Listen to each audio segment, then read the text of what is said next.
17 বছর 5 মাস পর বৃহস্পতিবার দুপুর 2টায় কারামুক্ত হলেন সাবেক স্বরাষ্ট্র প্রতিমন্ত্রী এবং বিএনপি নেতা লুৎফুজ্জামান বাবর।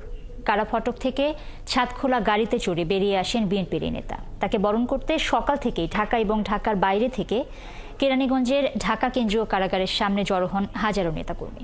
পরে নেতাকর্মী এবং বিএনপির কেন্দ্রীয় নেতাদের নিয়ে জিয়ার মাজার জিয়ারত করেন বাবর। আরও জানাচ্ছেন মোহন ইসলাম।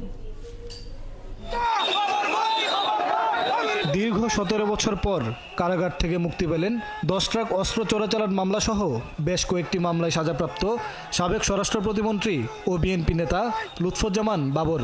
দুপুরে কেরানীগঞ্জ কেন্দ্রীয় কারাগার থেকে ছাদখোলা গাড়িতে বেরিয়ে আসেন তিনি।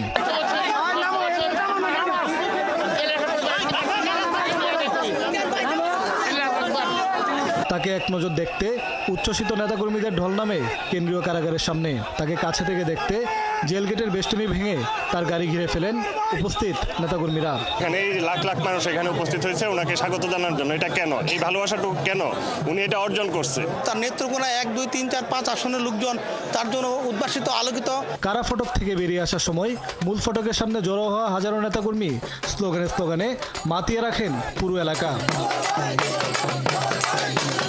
বিএনপিকে কোণঠাসা করতেই শেখ হাসিনা সরকার লুৎফুজ্জামান বাবরের নামে মিথ্যা মামলা সাজিয়েছিল, এমনটাই অভিযোগ নেতাকর্মীদের। হাজতে ঢুকিয়ে আমাদের নেতাকর্মীদেরকে এতিম করে এখানে আটকে রেখেছিল। দীর্ঘ 17 বছর ধরে জেলে আছেন, অন্যায়ভাবে চুনা জেলে আছেন।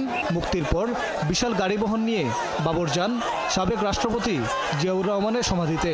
সেখানেও হাজারো নেতাকর্মীর ভালোবাসায় সিক্ত হন তিনি। ওনার মুক্তির জন্য অনেক দিন ধরে সংগ্রাম করে চলছি। দীর্ঘ 17 বছর ফেসিবাদ সরকার